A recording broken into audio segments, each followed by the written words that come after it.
आप सभी का स्वागत है S R study 99 YouTube channel पर। आज 8 मार्च 2025 का उच्च माध्यमिक परीक्षा 12वीं कक्षा का जो पेपर हुआ था भूगोल विषय का, इसके अंदर जो प्रश्न है उनके बारे में उत्तर बताएंगे। तो आज का पहला प्रश्न आया था जिसमें पूछा गया, मानव भूगोल मानव समाजों और धरातल के बीच संबंधों का संश्लेषित अध्ययन है। मानव भूगोल की ये परिभाषा किसने दी थी? रेड जेल ने दी थी। अगला प्रश्न, निम्नलिखित में से एशिया का सर्वाधिक आबादी वाला देश कौन सा है? चीन। अगला प्रश्न है, भारत के उत्तरी पूर्वी राज्यों में स्थानांतरणशील कृषि को क्या कहा जाता है? जूमिंग कृषि कहा जाता है। फिर प्रश्न संख्या 4 जिसमें आया था आधारभूत उद्योग है लोहा इस्पात। प्रश्न आया था तृतीय क्रियाकलाप का उदाहरण है परिवहन।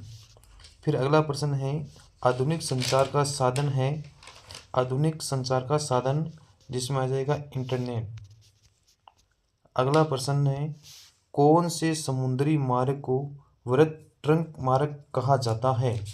तो इसका उत्तर सही हो जाएगा उत्तरी अटलांटिक समुद्री मार्ग। फिर अगला प्रश्न संख्या 8 जिसमें एशिया का आंत्रोपोपतन है, इसका उत्तर हो जाएगा सिंगापुर। अगला प्रश्न है विश्व व्यापार संगठन का मुख्यालय कहाँ स्थित है? जिनेवा में। अगला प्रश्न है गैरिसन नगर का उदाहरण है, इसका उत्तर रह जाएगा अंबाला जो हरियाणा में स्थित है। अगला प्रश्न है पेय फसल है, इसमें जो है कॉफी। हर बारी पानी संसद किस राज्य की जल संभर प्रबंधन योजना है? तो राजस्थान की है। अगला प्रश्न, भारत सरकार ने देश में प्रति व्यक्ति जल की उपलब्धता सुनिश्चित करने के लिए कौन सा अभियान चलाया? जल क्रांति। अगला प्रश्न, धात्विक खनिज है, धात्विक खनिज यानी इनमें में से बताना किस में है? तो तांबा है जिसमें धात्विक खनिज पाई जाती है। अगला प्रश्न, बॉक्साइट किस धातु का अयस्क है? तो इसमें का उत्तर हो जाएगा एल्यूमीनियम। अगला प्रश्न, इंदिरा गांधी नहर की संकल्पना किसने प्रस्तुत की थी? कंवर सेन ने की थी। कंवर सेन का जो संबंध कहाँ से है? इसका संबंध बीकानेर जिले से है। अगला प्रश्न, सामरिक दृष्टि से महत्वपूर्ण सड़क बनाने का कार्य कौन सा संगठन करता है? तो सीमा सड़क संगठन, इसका उत्तर रह जाएगा स। अगला प्रश्न है बम्बई पतन के दबाव को कम करने के लिए किस अनुषंगी पतन का निर्माण किया गया? जवाहरलाल नेहरू। अगला प्रश्न है रिक्त स्थानों की पूर्ति कीजिए, इसमें है जनांकीय संक्रमण सिद्धांत की अवस्था में उच्च प्रजननशीलता व उच्च मृत्यु दर होती है। तो इस रिक्त स्थान में आ जाएगा प्रथम, यानी प्रथम अवस्था में उच्च प्रजननशीलता और उच्च मृत्यु दर होती है। अगला प्रश्न है मानव विकास की अवधारणा का प्रतिपादन रेगिस्तान फिर किसने किया था? इस रेगिस्तान में बताना था, इसमें थे डॉक्टर महबूब उल हक ने। अगला प्रश्न, अंगूर की कृषि क्षेत्र में की विशेषता है? तो इसमें आ जाएगा भूमध्य सागरीय। कौन सा जाएगा? भूमध्य सागरीय। अगला प्रश्न, प्रमोद के उद्देश्य से की गई यात्रा को कहते हैं पर्यटन कहा जाता है। क्या कहा जाता है? पर्यटन। इसका उत्तर हो जाएगा पर्यटन। अगला प्रश्न, व्यक्तियों व वस्तुओं को एक स्थान से दूसरे स्थान पर ले जाने की सेवा को कहते हैं परिवहन कहा जाता है। क्या कहा जाता है? परिवहन।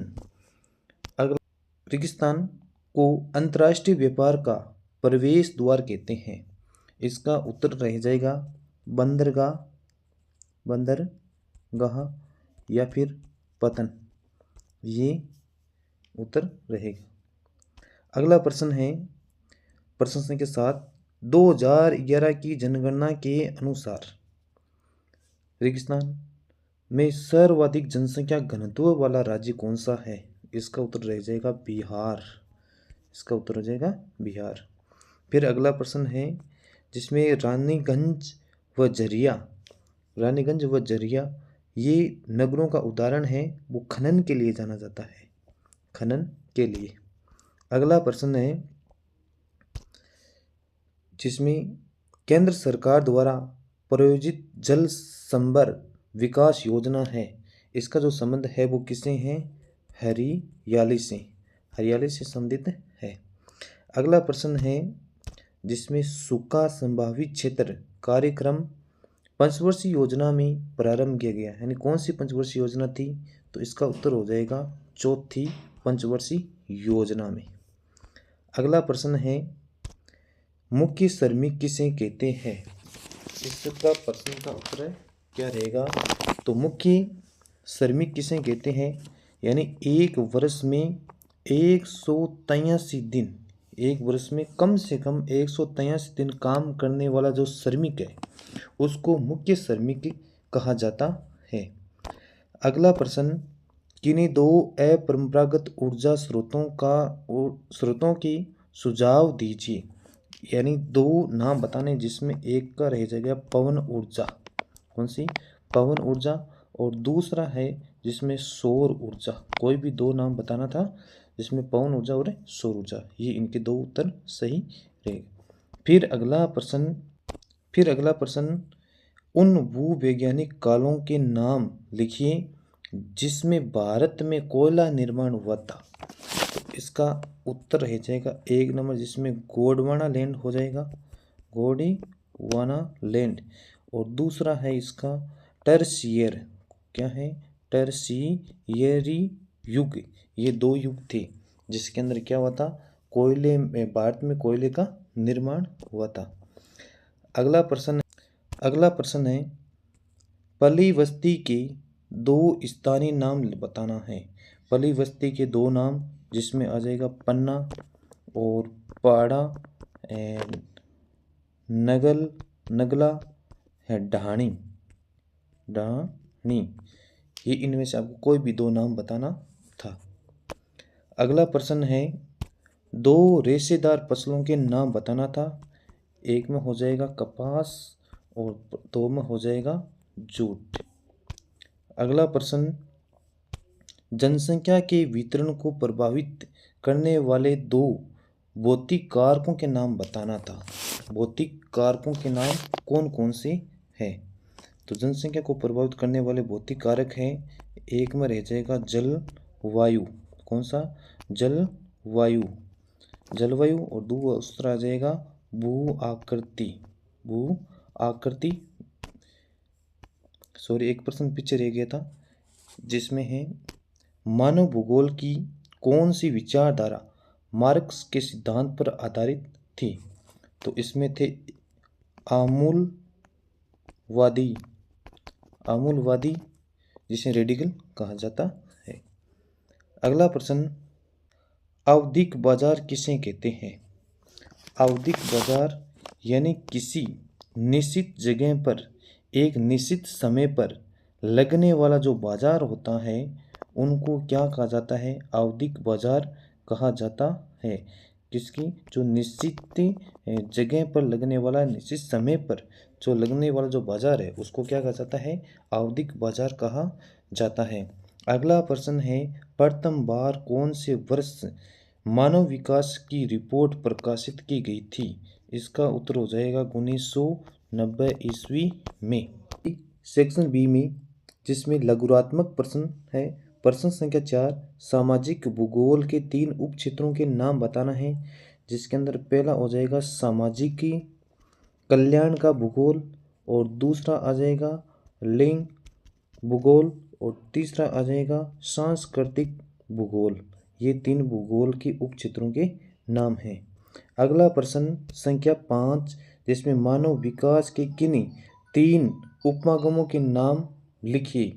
3 उपमागम के नाम हैं, जिसका आई उपमागम, दूसरा है क्षमता उपमागम और तीसरा है कल्याण उपमागम। कल्याण उपमागम, ये 3 विकास के किन्हीं 3 उपमागमों के नाम हैं। अगला प्रश्न है संख्या 6, जिसमें 2011 की जनगणना के अनुसार भारत की श्रमजीवी यानी कार्यशील जनसंख्या को कितने संवर्गों में बांटा है और किन्हीं 2 के नाम बताना है। संवर्गों में बांटा गया है, विभाजित किया गया है, जिसके अंदर आपको बताना कोई भी 2 नाम। तो एक का हो जाएगा जिसमें कृषक है, 1 नंबर में क्या आ जाएगा कृषक, और 2 नंबर में आ जाएगा कृषि मजदूर। अगला प्रश्न, पहाड़ी क्षेत्रों के विकास के लिए 2 सुझाव दीजिए। पहाड़ी क्षेत्रों के विकास के लिए यानी 1 नंबर में देखना आपको बुनियादी ढांचे हैं, इनमें सुधार करना, और 2 नंबर में जिसमें स्थानीय कृषि है वह आजीविका को बढ़ावा देना, यानी स्थानीय कृषि व आजीविका है, इनको बढ़ावा देना। ये 2 पहाड़ी क्षेत्रों के विकास के लिए सुझाव है।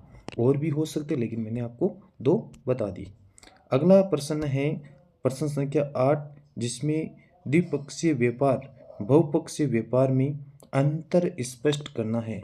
द्विपक्षीय व्यापार 2 देशों के मध्य होता है, जबकि बहुपक्षीय व्यापार है वो कई देशों के बीच में होता है। यानी जब 2 देशों के बीच में जब व्यापार होता है उनको तो द्विपक्षीय व्यापार कहते हैं, और जब एक या एक से अधिक यानी 3, 4, 5 जो भी है इससे संबंधित जो व्यापार होता है उनके साथ, तो वो बहुपक्षीय व्यापार कहा जाता है।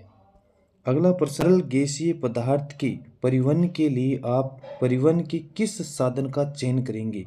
यानी पाइपलाइन का उपयोग करेंगे। जो पाइपलाइन जो परिवहन है इनका उपयोग करेंगे, क्योंकि तरल पदार्थों को लंबी दूरी तक बिना किसी रुकावट के एक स्थान से दूसरे स्थान पर शीघ्रता से पहुंचाया जा सकता है। इसलिए हम किस परिवहन का उपयोग करेंगे? यानी कि पाइपलाइन परिवहन का उपयोग करेंगे। अगला प्रश्न संख्या 10 में ये पूछा गया कि भारत में पेट्रोलियम पदार्थ के आयात में वृद्धि के 2 कारण स्पष्ट कीजिए। तो इसका एक में हो जाएगा, इसमें घरेलू क्या है, घरेलू मांग है। 2 नंबर के अंदर बात की जाए तो जो उत्पादों की आपूर्ति पर आधारित।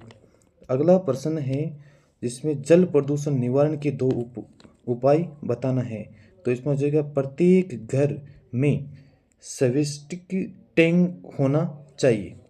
फिर 2 नंबर में उद्योगों से निकलने वाले अपशिष्ट पदार्थों का निपटाने से पूर्व उपचार किया जाना चाहिए।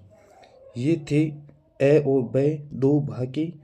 उसके बाद में ये सहके हैं, जिसमें प्रश्न संख्या 12 है। इसमें अथवा में ये आपको दीर्घ लघुत्मक प्रश्न है, और ये मानचित्र भी पूछा गया।